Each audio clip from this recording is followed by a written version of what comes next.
asu worda maro men hay wondi ko wadde fere ni ayi de maro men hay kon wilno machallah kono kon non jinmi defte kadi hande kono maro men hangi ko kono makko jinmi wattude hande goliji kedda hidi ene heddo ene heddo hala ma non korka men hikka ka machallah de mara yanno podde wallahi hikka kay be su kulane Allah ni biyarken ko be biyarken kora wallahi ala dum do kay yo yaranen yeso wallahi yo yaranen yeso korka men hikka ka hay buranen korka rawane ka wallahi seden malano nenen muur gel do cuulen gel wonat do ha korka ma o do muur o so hori mojja bi hule o e halatno o suuriya o hay so wido mo wayno mo yahat nangerno ha wi ken ha wi ken mo nafi himbiri o mo nafi en so ko yar ko ari ko dal gallone ni wallahi ni no feewi adan be bima jam wona na fiki kanyu wallahi kala ne neddo dañi jam yalta yesu mum feeñay bandu wallahi enen non hikka kam machallah yo yaru yes kay korka ha yo dum yara yes duuma kay yo jam duumu wallahi yo jam duumu mujji ha man e ko wona dum ko korka e debbo desa ina hani kay nanduda sugar ma korka haali gongo non rende anen baba galle ne kir hokkube mo sago makko to wondu sikarno ke di jib kado rokka fofo nay fof wala ko rokka fofo nay fof kono non kaldene makko sukar men korka ha enene de pour hebde sukar korka jiidane kadi hokka en sukar korka nawne jinna mena ha debbo desade fof so lewru korka darim to nawna jinnaɗo ma ko lawol kay ko lawol non ko wona ɗum ko i ɓaade ko an woni jeewo an ƴeewata holko poɗɗen namdademo mbaɗen ɗum programme ha tiiɗa so ari tan to en hiɓodirene hen e haali gonga annene yalla teddine no teddinirɗa hamni kono min de cikkom so goore men fo heeɓi kilo 5 suhara wala maaro moƴƴi walla ɓurti kilo 5 suhara murkal ɓurti walla taw ɓurti tan kadi kaala annene cukalela ko baddata kilo 5 ne heewi ha ɓurti kilo 5 holko nafatma an minen gallamen e yinnuɓe may an follere men ɓe kihiide tan 5 kilo safarat ko mbiɗa 5 kilo safara follere men ala ko haali ko heddi kilo 5 aɗan ko jimmi haalandem an noon ka kangaɗo sikkunoɗo jojjinde heera jojjani nawni tan ne yurmini mone men fo yo namdo sac 50 ida sac heewi asu ay kala ko mbaɗɗa mi firtata so mi waɗi hunde kadi ko firtu mone men fof yo nangu ɗon ko sac cohluɗen mone men fof dasa sac farna galle moƴƴi aɗa andi hande sen namdi mo sugar korka wona kanko namdi ala wona kanko kay eɗen jogui fawde ɗum noon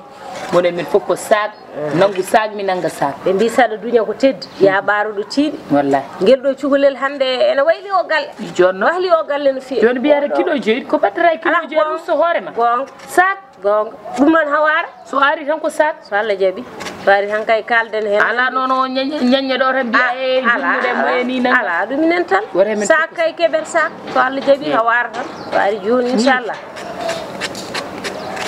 baba galle ko jiiɗa ɗo accenta ko heewi assalamu aleykum waaleykum salam no mbaɗɗon tan ɓe cam te jayima ndeka rasulillah wona kayima halma lekkulmo hade mayɓe ɗo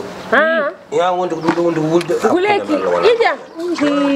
o sulmoto waɗi bone kadi hakkunam allah ano est ce que mo hoori an ko mayko holɗum mbimi ko yiɗi ko yarti ala yiɗi ko yarti ala dey mara min komi kangam ala dey hana dofla an fot siwo ga ina il faut ɗum ɗo wonde ko ɗam laaɓani ni ɗam hay so mbeɗa yara ni mi yarata ɗum ɗo aɗa yara wadde eyi hay so mbeɗa yara mi yarata ɗum ɗo o jiɗɗo yarti wallahi wala yiɗi yarde ɗam yaraka mi yiɗi fammin ɗon tan ko nguleki wul jalte an mbaɗon on jaltani tan on min jaltino wallahi son jaltuno a haalnama saɗa yaha ƴeew kaala murnoɗa e kala mi yejit leppina murnoɗa kono aɗa leppi kinoɗa ɗumina non ko tampere tan hola himudale korka he min de mbeɗa hooli hooram kadi Allah no hoolimi Allah moƴƴi kadi ay so Allah yi mbeɗa fof yo muɓɓu guiru mum horanda hoto yi so Allah jaaɓi mbeɗa fof yo sal min ko Allah koranami mi horanani asu moƴƴi i tawde ko Allah koranami wallahi so Allah yi tan foof moƴƴi woni bon kay ko mbiya wonde mbeɗa hersa kaari nangam kono min ko Allah subhanahu wa taala koranami kadi bawɗo pap yo tinno sono hooran Allah foftina hoore ma hooran Allah foftina hoore ma jandani ha kada tay nangi jama to mi rewi toon an mata nanan inna lillahi ko ron inna lillahi conférence hande ko conférence won toon conférence ko jiɗuruta toon ni baɗo toon kumtoyruɗa ala ala ɗo humtari galle o kadi wonta dan mo annene yandere humtoyruno jama ɗum kay annene ko balde gay so Allah jaaɓi e balde gay hande kam mami ya conférence to yande ɗo gaccennoɗa min mbiya humtoyru kadi conférence o ko min nani oɗo no wiyatno kadi subhanallah ko yawde yejjide nanɗo no muuside a bannene oɗo holi wone mabɓe subhanallah biyamon Moussa Ly o oɗo dundugaru makko no eyyo mi nani andi kanko ni goram ndeysan hande ko patron de ɓiɗɗo ko patron ko gaddi toon sakuji sukara heewi e conférence ko mbiɗa o pakkiraji e kewsuji tamaroje wi pour so paari yo fecce ɗum ruttinten kono wona kam heɗa bamma ko ma jaab ɗum fecce adi nana jamaɗo yettima jama yettima jamaɗo ɗala ɗum kam waɗi hoolani yettima jamaɗo jama yo yaw humtoyo jama fecce yeeso makko annene abanane woppanam kumtade ndi min ɗum ɗo ko 5 heures par ce que duwate ko 2 heures so yimɓe juuli tous ba tan duwete so duwama ko ɗon feccete eyyi moni fof manan digono dardo e mbuus mum dardo e manan digono e sac mum sukara e dardo ko sac 25 kilo kon ko kon 25 kilo en da ɓitta sac ma ɓitta mbuus ma tamoroy jaa lawol ma somi ɓitti mbuusilam tan mi ɓitti Amadou tinnima de tinnima ayni wallahi ɗum ɓuuri ittu haala ma e haalam wallahi ay worude ni e leydi ɓuuri violence wallahi violence waɗa ko barke ɗum ɗo ɓuuri wargoji ɗum ɗo ɓuuri piggal wallahi ko ni woni fiide min somi wawima tan waɗante mi holluma kono ko min wawma fiima min wawma waɗanma ɓuuri min wawma fiima ɗum ɗo noon ko ɗum woni ko jiɗɗen e hande wuurde e nder gurna meje meɗen nde tawno enen Fouta Sénégal ko jaam tan heeƴi hen en kalani noon kay haala Fouta men o Fouta men o enen Sénégal en ganda bone anda en saka Fouta men ko jaam tan andi ko yi ko jiimi nan ko nani kala noon ko jolti hen ko jeeyaka hen koko bonnata en koko bonnanta en koko telɓinta en koko wasnata en koko addanta en ko hay goto wawa faam ɗum noon en ñaaguima yallah dandu en ɗum kadi waaɓe ni ɓe en duwantoɓe yo Allah ɓeyduɓe ɓeydanaɓe dañowo daña ono duwanta ɗum yo Allah rokku ɗum wona dañowo mo ɗeɗɗanima mo fiyanima mo poñanima mo poppanima ɗum kay ko yettere Allah min de ɗum paami woni yimɓe nan ɗo ko hastineji ma mbarata wallahi barke rasulullah a ŋakkete dépasse ngara mum mbiya ñamlam yew ñamlam de wiyatma komi ñamlam Allah saka rokka tan saka noon ñin mbiɗa hokkam ɗon temen mbiɗa waɗa dépasse ete en andi a ala a wawa ko woni ɗo ala dépasse ni wayno leydi hannde wallahi no woodi ɓe ngala dépasse ɓe eɓe jogui ɓe yo mballuɓe ɓe gandi koye lewru ko wata ko wona lewru ndi ko yurmede so yimɓe ne jurmodira tan Allah kañumne ɓeyɗen jippinde yurmede so yimɓe male kono sa yoori ɓerde o yoori ɓerde o to yoori ɓerde en jolodiri ɓerde hakkude mon Allah bone waɗata lay bone waɗata ɗum woni haala ka woni haala ka ɗum noon waɗa ko barke ɗum noon yimɓe yo jurmodirtu yo ballodir tinne saabu Allah soɗon nananema onon jogui ɓe balleɓe ngalaɓe kooli balleɓe ngalaɓe ɓe mbide lawol juutir tan ko ha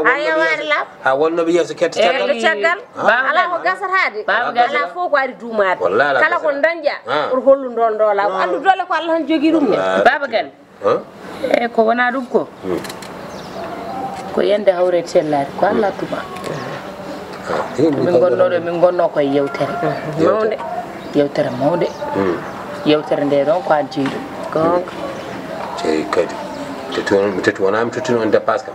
eɓe haala dépense haala a yii ndufu kayɗen de nanda ha andi on keew probléme e dépasse kono ande a yejjiti haalande mo ɓi huleyo ɓi ko hene dawta jam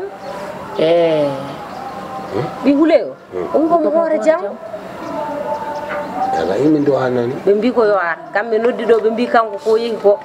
galle o dal ko ɗaccuno ɗon ko ɓe bonni ɗum ha ko pour hoto wuro maɓɓe joni minenne ko wona ɗum ko ami funtet tan o wotani salifide ɓi huleyo so wari moƴƴani wondi ko mbalamo jogui gallosa ɓi huleyo so yi hakkunde hol wi ɓi huule mbira ko ɓiyam min eyyi wona ko ɓiyam eyyi ko ɓiye ko wona ɗum ko sukara korka sukara men korka gañja noon tan noppi maɗi gañi nande tan ko namdal sukara men korka minen jiidani e sukara korka momin nawata galleji min nawna jinnaɓa men koko foti wonde min hakkude mi joom wona gaƴade e bono moto ganda kala ko Allah taƴani Allah yamirani ɗum terani wadde yew fatir